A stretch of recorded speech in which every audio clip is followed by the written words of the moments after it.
En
este momento de la vida que te da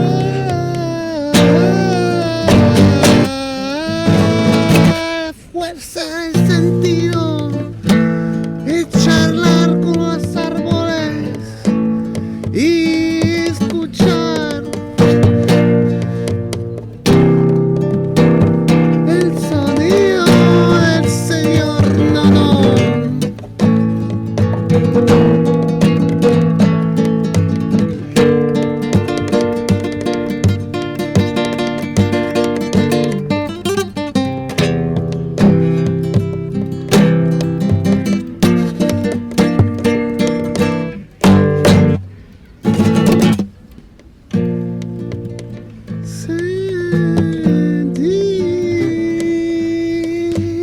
En su cuerpo aún con el sol y el sentimiento de estar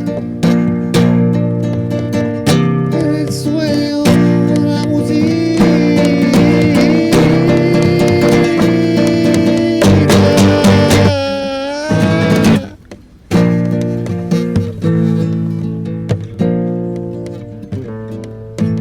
Echar volando y ver abajo como se siente la vida de la gente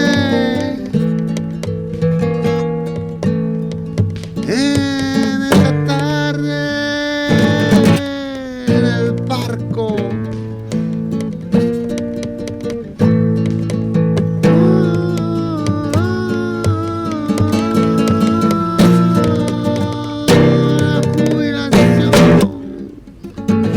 Del artista sin mentira, sin saber decir, explicar dentro de su alma la felicidad y vivir después de 2 veces cenado en su propia idea, firmar para llegar a su mundo interior y después cantar.